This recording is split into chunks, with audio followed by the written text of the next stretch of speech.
Hey world, this is your girl Agent Towns, and you are now tuned into the culture. I am again, of course, your host, Asia Towns. I am excited as always because I love doing what I do. I love connecting with the people. I have a special show lined up. I quickly want to go off on a tangent regarding the kneeling in the NFL. Really quick.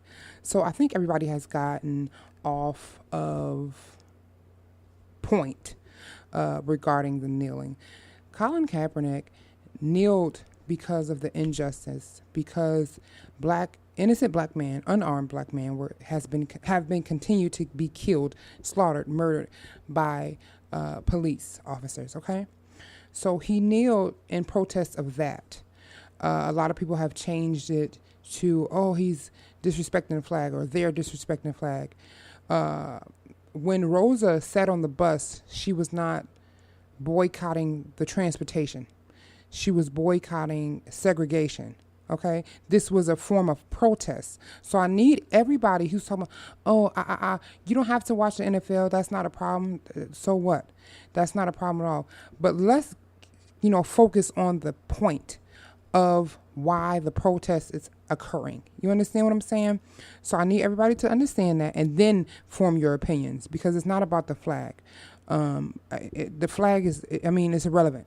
And then your president, he never respects the flag. It's been several pictures, several scenes of where he's just standing there. Everybody else has their hand over their heart and all that type, and he's just standing there. That's your president. But I just wanted to go off on that real quick. And also, Ray Lewis, please have several seats. Sit down and then continue to sit down. And then in that seat, just continue to sit further down in the seat until your ass have sunken and through the seat and you're on the floor, through the floor. Because what the fuck? You're an opportunist. I'm not sure if even I said that right. Opportunist, excuse me. And you're a coonist. And you're a buffoonist, like you basically do. You just go have a seat, because you don't even know whose side you're on. You don't even know what you want to do. Talking about you were praying. Come on, man. Just stop it. Just stop it. I don't want your apology. I don't accept your apology, because you're full of it. And people like you are just not worth. It's just not worth any more space. So, boom, I had to go off on that real quick. I just wanted to get that off my chest, because I feel like people have, misunderstood or have decided not to, go back to the original reason why the protests began. Boom, I had to get that off my chest. I had to, release that real quick. All right, so here we go. This past weekend, I had the pleasure of being in Brooklyn. I was in the Bronx, and I was also in Queens. Basically, I was in New York City, and I had a blessed time. I had a great time. And I just appreciate all the love that I received out there. Before we get into the, the good of the show with my Black Gold moment of the week, my interview I did with Jazmin, Yvonne, I just want to shout out really quick Uncommon Charter School Network in Brooklyn, New York. Shout out to all those black amazing teachers out there.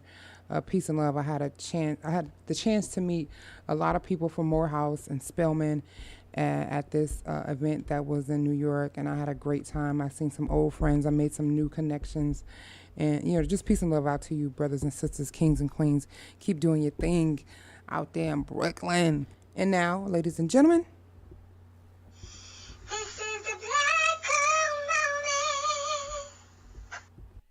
what's going on, world? I am in Brooklyn, New York right now. I'm so excited. I'm really here to support my sister, Jazmin Yvonne, her one of her showcases called Growing Pains was last night and it was extremely dope.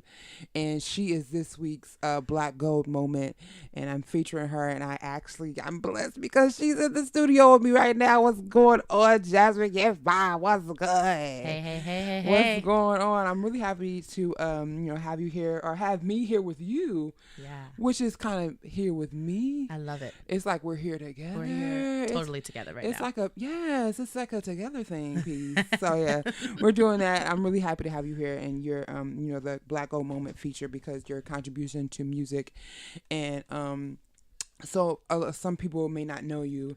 So can I introduce you to the world? Of course. So can you tell me a little bit about your music background? Where did you go to school? What's going on? How did you get up in this thing? When did you first know that you were who you are?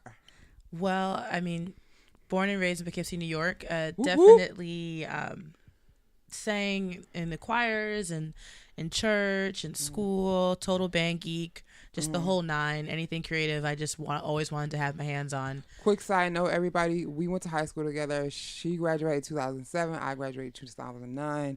So just keep, because I be knowing the creative minds. We all together with this from Poughkeepsie, New York. What's up? It's a vibe. 845. It's a vibe. 845.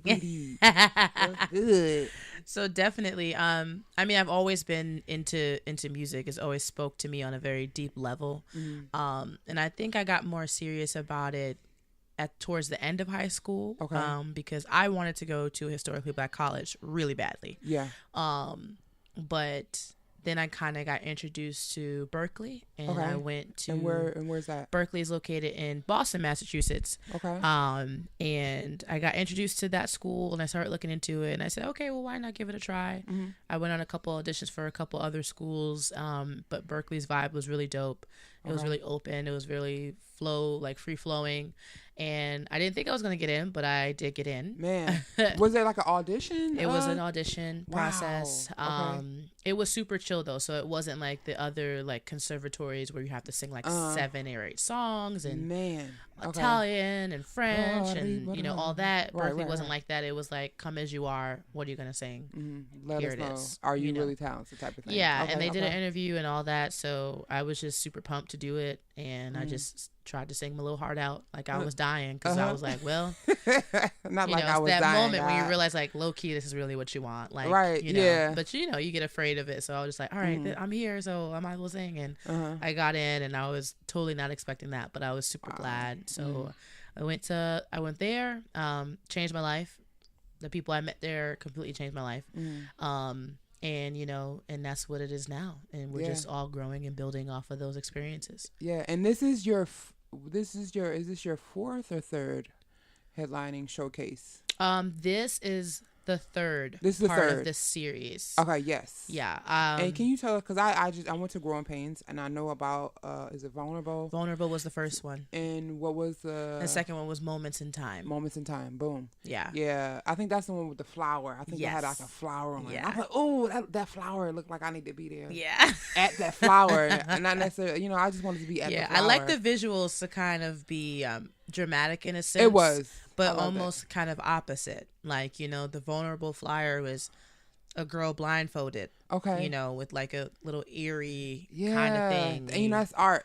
It's all creation. Of it. Exactly. It's all comes in together. So I was like, okay, boom, that's for that one. And then Moments in Time, it was just like this pretty ethereal roses, and so you're just kind of wondering like, well, what is that? What does that mean? You know what I mean? Like, it's one of those things where I like to just keep people guessing, like whatever it means for them, cool, that's what it means. Yeah. And then when it came to Growing Pains, it was like this super bright yellow, it was like a little black in there. I dig it. It was super bright, so you're just kind of like, but title is Growing Pains, and growing pains that's a lot to deal with, but it's so bright. So it was, so for me, I kind of wanted to have like an opposite feel of it, and I just started to title my shows because I was like, I wanted to have more of a theme, or wherever I am at that, whatever point I'm at in my life, then that's kind of how I title the show. Yeah, it was amazing. I loved it. I was standing up, like I told you, after the show. I was like, oh, I almost cried, girl. It was so good. You know, it was super dope just to see your light and your talent just unfold from when we were kids. And, you know, it's just an amazing. I'm just so glad to be on this journey with you. And, you know, likewise. One of my favorite songs was Slight. Slighted. Excuse me, Slighted. That, it was just so dope. And I just can't wait for, you know, further down the line for people to experience that and, you know, listen to that.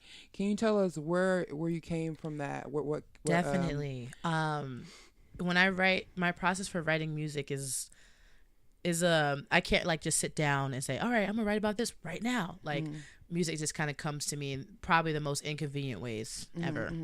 Usually when I'm really busy and my mind wanders and I'm like, oop, that's a song.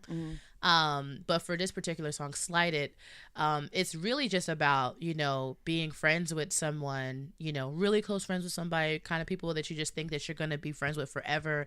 And then, you know, things go left, you know, people grow differently, you know, but that particular song, you know, I just derived it from a conversation that I had with an old friend. So basically what you're saying is you came up with the song from a conversation from an old friend? Yes. Girl. A full-blown song from a conversation. I'm telling you, we're creative people and I love it so much. There is a lyric in the song that said something to the extent of, it's okay to miss you. It's okay for me to wish you would ring my phone. Explain that to me, because for me that spoke to me. Even though you're not necessarily close, you're not close anymore, but it's okay for me to still have these memories and thoughts. Yeah. Even though we not nowhere near cool, it's okay for that. Yeah. I mean, it took me a long time to get to that point, you know, because you go through basically when a relationship ends, whether it's a friendship or actual like, you know, romantic relationship. And if the person is not actually dead, you still go through those 7 stages of grief. So you're literally mourning a person who was alive. So it's literally like, what is going on? It's like, a growing you know, pain. it's a growing pain. You see what I did and right it there? hurts. You see what I see what you did there like that. Yeah. And you know, you go through these things, but then at the end of the day, it's just like, it is okay for me to miss you.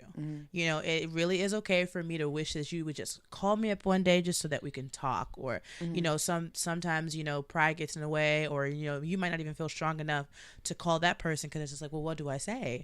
You know, so much time has gone by, or, you know, where, like, what do I do? Yeah. But, you know, understanding and realizing that it's over, it's okay.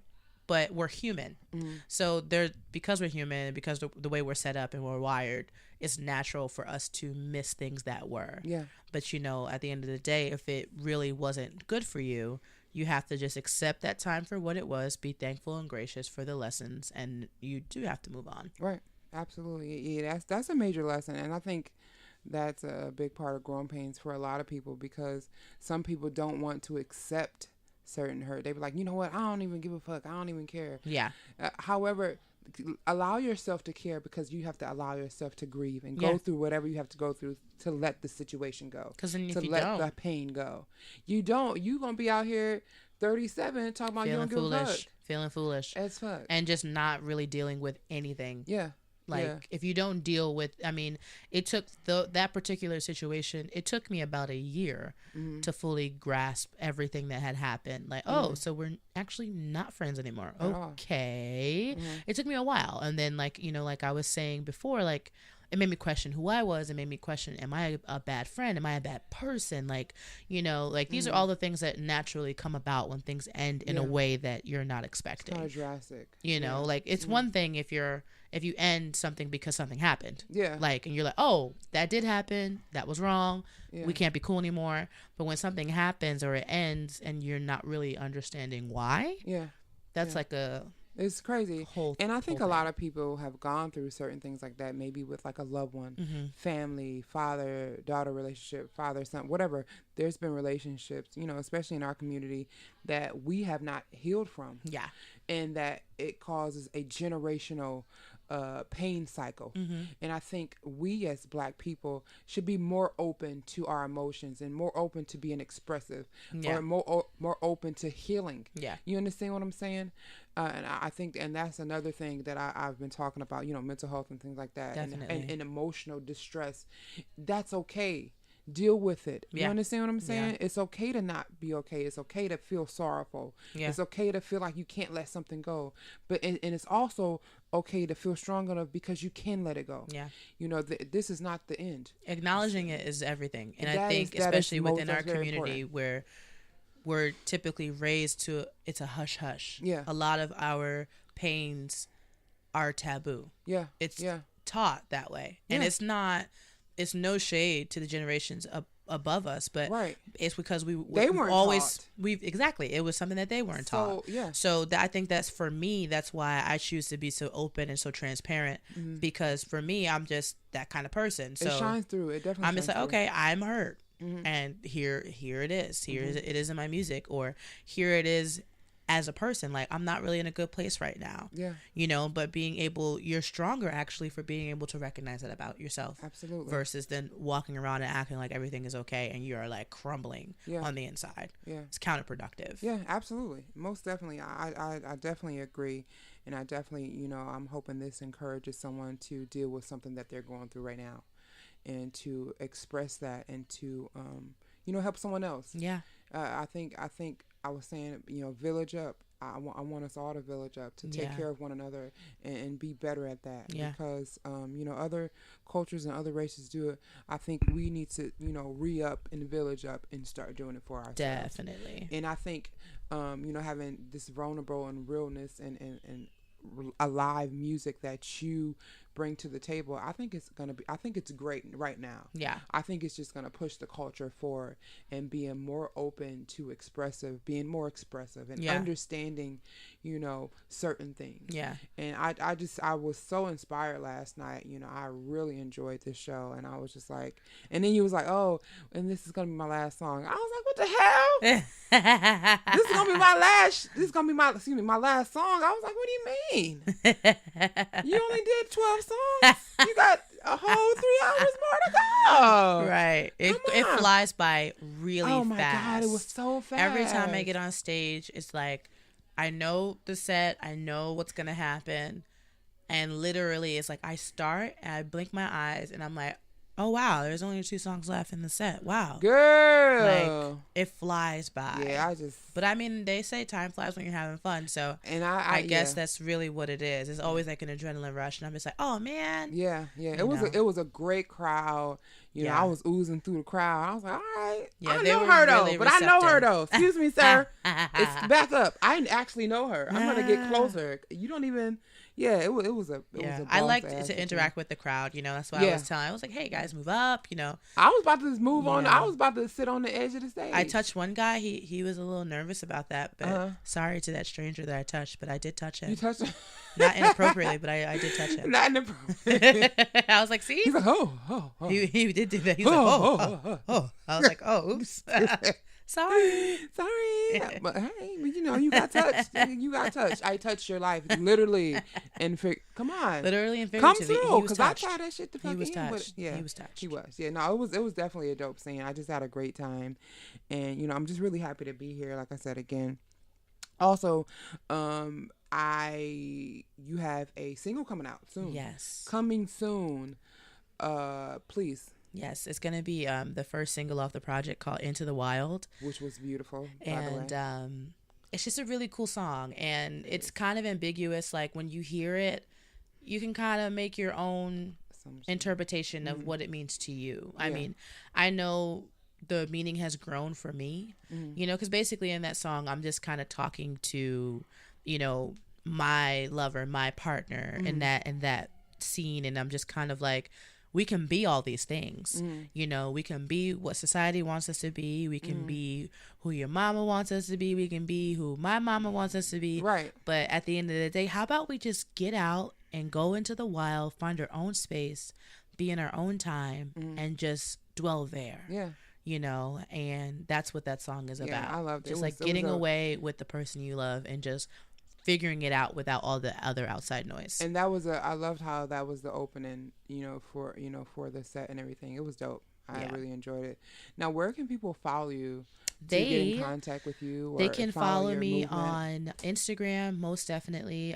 Jazmin Yvonne, JazminYvyonne. They can also follow me on Twitter, Authentic Soul 23, all spelled correctly. No crazy spellings with that. Definitely we can link on Facebook. Music pages also Jazmin Yvonne. And yeah, those are like my 3 main basic handles. And all those have links to my email in the event that want a book or want to link about something else. Like I'm pretty accessible. My phone is usually in my hand and hand. Hey, come on. My phone is usually on me almost all the time. Basically, right. No, absolutely. I'm just looking forward to working with you in the future, because I know you're gonna come through to Cleveland. Yeah, definitely. I let me tell you something about the state of Ohio and a particular city called Cleveland, Ohio. What's up? I love Cleveland, Ohio. What's up? Okay. I talk about Cleveland, Ohio. I am like an advocate for the city of Cleveland. Like, not only because there's people that I love so much there, but it's just such a warm city. Yeah, it's such a friendly city, and being from New York, we get like a bad rap of like being unfriendly and not being nice. And don't get me wrong. That is a truth, but it's not all of us, right? But I love that every single time I've come to Cleveland, the city has always shown so much love, and it's genuine. It's a very village like area. I can go there and say, hey, I need help. Yeah. Or I need a ride, or can you help me get here? And it's always like, yeah, sure, let's go. Yeah. You hungry too? Definitely. Did you eat? Did you? Yep. You're gonna get that. Do you need something to drink? Are you comfortable? Like, did you eat? Right. It's such a family environment, and I think that in society today, where we're lacking a lot of unity, to go to a place and to be in a city where that's what it is. Yeah. It's really beautiful. Yeah. I can definitely go there, let my hair down. I don't have to worry about anything. Right. Sit on the porch. I'm just like, okay, great. Exactly. Yeah. Sitting on the porch and just having genuine communication and conversation with real people is the best thing ever. I love it. I love Cleveland. Definitely. Absolutely. Go Cavs. So I'm really happy that I was able to come and support, and to we're going to push the culture forward. Definitely. With your music, with your light, with your gifts. I appreciate you for coming on the show. Definitely. It's an honor. I love you dearly. We go way back. Back. Sour Straw's back. Sour Straw's back, because I actually want some while I'm here. Yeah, like but we can juicy, like quarter water's back. Quarter water for your daughter. Quarter waters, the frozen ones from Luke's that used to be across the street from Warren Elementary School, but now it's not Luke's anymore because he passed away. Really? Yeah, Luke passed away. Know that. Yeah. King Street, and the store on Persian. Yeah. If you're from Kaep, New York, you already know what we're talking about. Stop playing around. Don't act. Don't act. Miss G's is still there though. Miss G. Oh yeah, Miss G's ain't going. I brought a whole box of candy before I left. Yeah, Miss G's ain't going nowhere. She got security now though. She do. You got to ring the doorbell for real. Really? She got to let you in. Girl, it done got crazy. It's getting a little cray. It's a little cray. We gonna work on that. But we digress. We gonna get back. You know what I'm saying? But yeah, shout out to Poughkeepsie, shout out to Cleveland, shout out to New York City, Brooklyn, Philly. I'm coming for you. Detroit, I'm coming for you. All the major cities. Everybody, get ready. Join the movement. Join the movement. Please follow me on Instagram.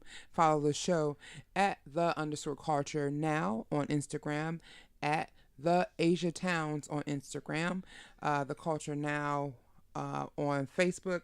I appreciate your love and your light. Let this not be something that you just listen to and pass over. Join the movement, follow the movement, and I thank you for your love and your light. America, my black brothers and sisters, and my brown and yellow brothers. All the POCs. All the POCs. Holla back. This has been The Culture. Thank you so much, Jazmin Yvonne. Thank you for having me. Yes. Peace and blessings.